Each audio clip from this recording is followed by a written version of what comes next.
please subscribe and don't forget to press the bell icon to get notified whenever we upload a new video.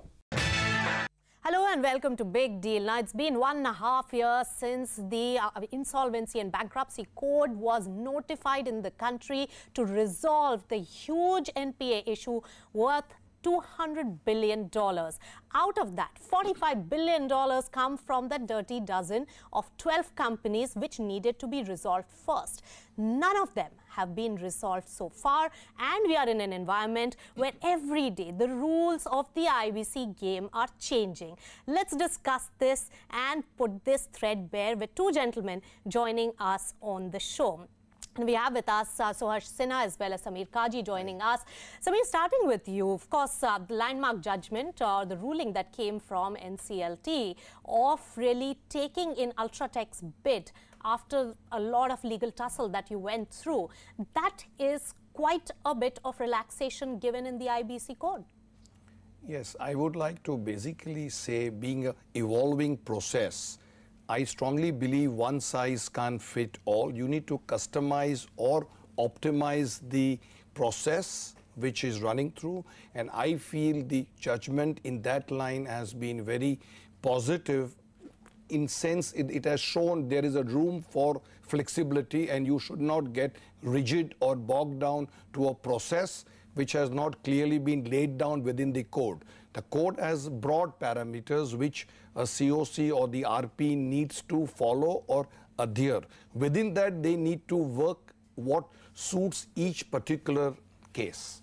Right. So fair point made, and we will deliberate more on that. The other important decision that came in also is going to set a precedent is the Liberty case. In fact, a lot of it has a relation to the Ultratech case as well. So now Liberty has been asked to put in the bid. The bankers have been asked to really relax the timeline for Bhushan Power bids as well. What does this really mean, and where does this take the entire IBC process? Because obviously we are not meeting the timelines and the deadlines as well. Yeah, and it's a fair point, but I think what we need to be very cognizant of is how the process is supposed to be run. Because in the IBC process, the Committee of Creditors, it cannot act in an arbitrary manner. So what they tend to do is that they have a process memorandum. They have an internal document which they themselves create and which they promise to adhere to. So in the Liberty case that you're alluding to, as well as in the Binani case, what happened was that the H1 bidder, the highest bidder, submitted a bid within a certain time frame or was accorded a certain weightage.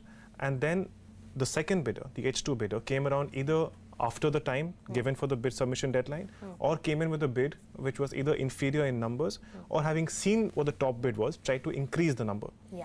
Now the question is, are the more often than not we find that is public sector banks who are sitting in the COC. And please remember that they have got their own constraints.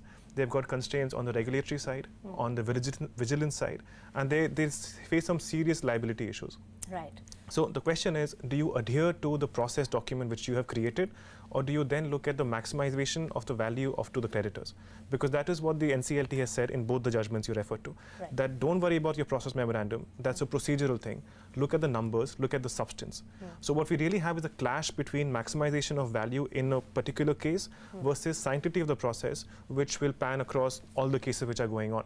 Right. And it really depends on which side of the debate you fall on. All right, so you raised a few important points. First is maximization of value. How far do you go in doing that? And that is clearly taking a precedent over setting the time deadline of 270 days, which we have pretty much breached, which we'll talk about. But Samir, tell me, in this particular case as well, in Binani Cement, GSW can really cry foul because their bid was known, the amount was known, then there was a rebid where everybody came in, and that's when Ultratech as well as Dalmia Bharat both got a chance of going for a higher bid. Yes, maximization of value, but at that time nobody was clear that the bid process will have a rebid. If you recollect, when we spoke maybe in January and Feb, I in fact fully second your views, because if I recollect, JSW was H1 close to 5,800, 5,900, and then suddenly due to, I was made to understand that the process was not clear. Bidders were not clear whether they had to bid for the entire asset of Binani or they should specifically earmark Indian asset vis-a-vis the foreign asset. Also IDBI got included. Yes, so having said that, JSW surprisingly did not appeal at that stage. I, in fact, was reasonably certain they would have approached the that court. saves us from one litigation, I would say. One more litigation for us to cover and for the lawyers to benefit from. But Suharsh, we hear 1 year back, a panel of experts had really said that we are going to, each of the cases are going to go for litigation, and that's exactly what has happened now. How are you seeing this particular process? Because there is one point of view which says that, of course, the aggrieved party has to be heard, but the other point of view is also that it could be done to frustrate the system as well. Sure. I think there's a negative side and a positive side to the story. So I think initially many people felt that the litigation will come from the company or the promoter who's going into bankruptcy. Right. The positive side of the news is that all the litigation that we are seeing right now, very little of it is on that regard. So the fact that the company has to be taken into bankruptcy on a 1 lakh rupee default, I think that's settled. So there's very little litigation on that front. The litigation that we are seeing is amongst rival bidders. Right. So the litigation is who is offering more and who's offering a better stake to the stakeholders. So to that extent, it is, I think, I mean, I hesitate to say so, but it's positive litigation because everyone is fighting to see whose bid is the best and whose bid is the highest. And that comes to the same point, maximization of value. And really, the entire system is working towards that. But it clearly looks like liquidation is not something that the government wants to rush any of these matters to, really, Samir. Yes, if I were to also look at Alok, Yeah. I feel that they are not open to liquidation. They would like to look at every possible avenue for a resolution. That's the objective of the code. You are not wanting to wind up an entity because you have so many factors to be looked at. Right. Alok, you have 18,000 workers. You can't displace them.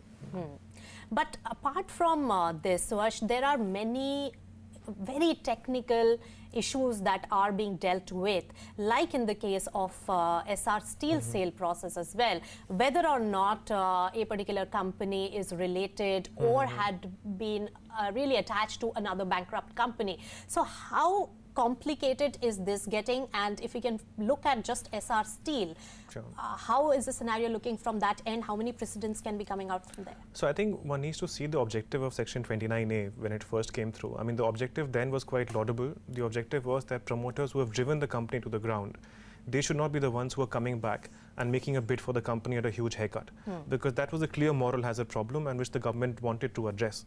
But I think in trying to address that problem, what we have is a section which is very overarching and leads to a lot of collateral damage. So you're not letting the promoter who was on the helm of affairs of the company, which is an IBC, he's not able to come back into the company. Right. But at the same time, there are lots of other eligible strategic and financial bidders who can actually, they have the money and they have the experience to turn around the company. But because of the breadth of 29A, they are being disqualified. As I said in the beginning as well, as we are going along the way, we are also learning and the process is evolving. And actually, this is probably the first such project in India where the government and the judiciary is really being proactive in making the changes as well. Sure. We've seen notifications coming in from RBI, from the government as well. So you'll have to give it to them. And in fact, in litigations also, the judiciary has been acting very, very fast, unlike in most of the other cases. Now, I want to harp on one particular point. 29A has been most talked about, Suharsh, and you alluded to that. Now, there are also changes which have been proposed in this particular ordinance, which is still in the waiting. Now, that gives some leeway, at least, but only to the funds and other investors who may have a remote linkage to a particular asset or a particular company, but not really going in and being flexible for the promoters per se. That's correct. So, I mean, the objective of 29A remains the same, that the promoter who was running the company should not get back into the company at a huge haircut. That objective remains the same. But I think the government is cognizant that if you happen to be a financial entity, if you're a private equity fund or a distressed asset fund, you're bound to have NPAs in your portfolio. That's your business model. You know, so therefore, you should not be disqualified from making a bid because you happen to be a private equity fund which invests in distressed companies. So that relaxation is likely to come through. That's what the ILC report said. Let's see what the ordinance holds. It'll be useful if there are certain other relaxations also given. So what in case you're not a financial entity, but you're a strategic bidder who happens to have certain NPAs, but those NPAs have got nothing to do with the current bid. So I think that's something which the government can possibly explore. I don't think that's part of the proposal or the recommendation that's coming through, but I think the government should probably explore that as well. And Samir... ARC is the other. They are also trying to add ARC part of the same portfolio. Yeah, but Samir, in Binani case, you tried your best so that Binani Industries has some say, probably take it out of IBC, get another offer which pays all the creditors and settle the matter as well. So promoters are really not lying down and taking it.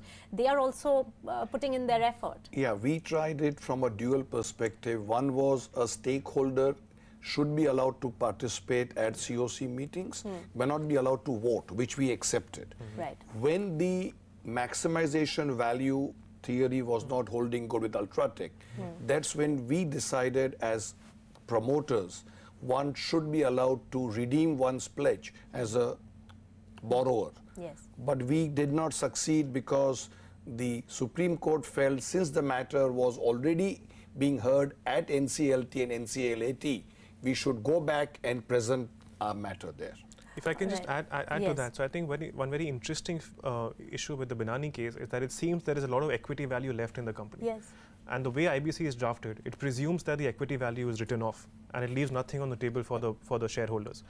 So I think Binani is probably the most unique case in the market right now, where there is equity value. You know. Yes, and it's also unique now because of the litigations and the various things that have happened there. But taking off from there, what you intended to do has some precedence, and probably you can throw more light on that. Justice Nariman had said that probably cases can be sorted out outside of IBC. What is the impact of that? Some bit of that relaxation is also seen in the ordinance underway.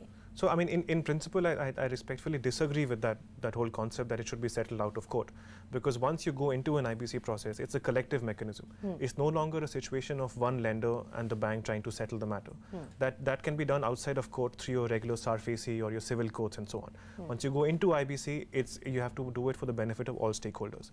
What Justice Nariman referred to is a case called Lokhandwala Kataria at the Supreme Court, where he used the inherent powers of the Supreme Court of India under the Constitution. So that was a very exceptional case that does not really hold true for all the other IBC cases. Right. But the ILC report, the Insolvency Law Reform Committee report, that says that if 90% of the creditors agree to taking the matter outside of IBC, then that should be allowed, which I think is a fair balance between the two extremes. But not after the entire bid process is gone and then probably one of the bidder comes and cries foul and then take it there. So, well, I think the proposal is that if 90% of the creditors agree, then you can withdraw at any stage. Even on day 269, you'll be allowed to withdraw. Right. Because in case you're getting a better bid outside of the IBC process, then that flexibility should be given to the lenders to see it outside of IBC. Right. What, Samir, you intended to do in Binani Industries, that is also give some power and also pay back the operational trade creditors. That has some bit of flexibility and semblance of acceptance in some of the cases, either by way of observations in some court cases or by way of including the home buyers in the present ordinance. So what is the status right now as you see it? No, what we were trying to do or trying to highlight was operational creditors today are getting a stepmotherly treatment within the COC. It's natural the COC, having vested interests, are trying to maximize their gain, while the operational trade creditors should also be looked at. I honestly feel there has to be certain basic benchmarks which should be laid down specifically on a case-to-case basis. You can't really have one guideline that just because they are below 10%, they don't get a right to vote or they don't get a right to participate at the COC meetings. Right. So we are trying to achieve that there has to be a say, or the operational trader should have some kind of, you should notice them, and there has to be some equality in payment. Ultratech had cried foul when this matter was really heating up about vote rigging on the part of the bidder who won this Binani cement bid erstwhile. So how can vote rigging, can it really happen? Are there loopholes in the system, Suharsh, which can be exploited? So I think to call it vote rigging would be slightly unfair. I mean, what tends to happen is that if you have a large player in the committee of creditors who holds a huge stake in it, then obviously it's that player whose decisions will go through. But that's purely a question of your exposure in the committee of creditors. And if you have a large exposure, then the IBC gives you the right to control the process. The question is, if you have that large stake in the committee of creditors, then do you look only after the interest of the committee of creditors, or do you also look at the interest of other stakeholders? Now, that is something which boils down to from a committee to committee. I mean, if banks who have had to take a 50% provisioning hit, they happen to be in the committee of creditors, I totally empathize with their view that they rather have the maximum realization for themselves and leave very little for operational creditors. Because let's not forget that banks are also in a very stressed situation. Right. And they would rather grab as much as the recovery that comes for themselves and leave very little on the table for the others. Because it's pure economics, and I think the incentive structure is such in the IBC that they are driven towards maximizing recoveries for themselves, Right. as opposed to the others. But to be fair, that's completely legal. That's what the IBC provides for. And one of the main reasons why IBC came into place was to resolve the crisis in the banking sector. Right. I get your point, but Samir, what was done in this particular case? What is it that Ultratech was talking about and pointing at? No, what we were trying to say is that when there are basket of lenders and you have maybe two which control 50–60% of the lending share, and as he rightly said that because banking sector itself is in stress, they want to maximize their value. But the point I'm trying to make is, keeping this in mind, other lenders who had a view but really did not have that substantial vote were not able to really come forward with their... I would take your point in any other case, Suharsh, where there is no full equity value. Like Correct. We have already established that Binani cement case is the only unique case which has equity value, right? So in any other case, I would say that probably the lenders who have higher exposure should have a higher say, and legitimately so.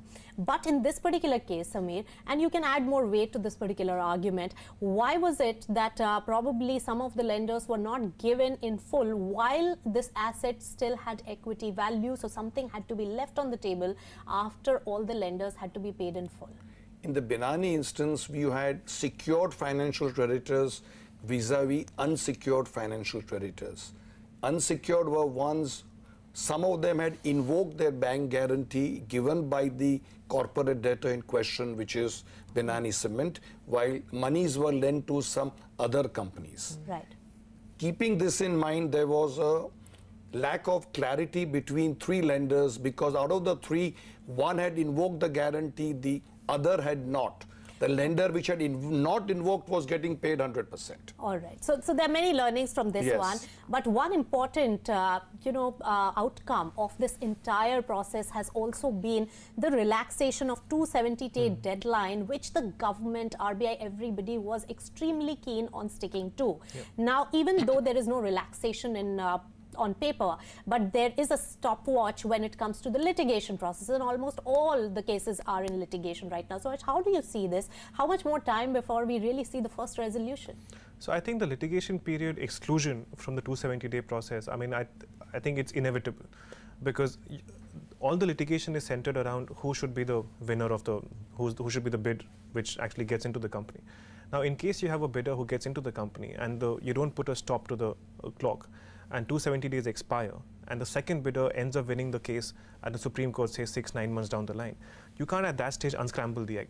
You know, so which is why I think it's a fact of life we need to live with. Unfortunately, I don't see how we can get out of it. Okay, so I will call it relaxation nonetheless. And Samir, finally, the resolution professional also got a rap in the knuckle from the court? You know, firstly, I would say the RP's job is challenging, very difficult. Being a new process, even the RP is unaware of what needs to be done or what need not be done. Having said that, I yet feel that RP and COC both need to work very closely to arrive at a fair evaluation process. Coming to specifically the Binani thing, I felt that they should have spent more time in understanding what the issues were, understanding the job content before getting into having a bunch of advisors, adding up costs, and then taking a decision. That was the observation even made. And getting into the litigations and counter litigations as well, which really... For example, I'll just add one more point. A simple thing could have been avoided when the Ultratech matter came up. You yet had maybe 40 days remaining to complete 270.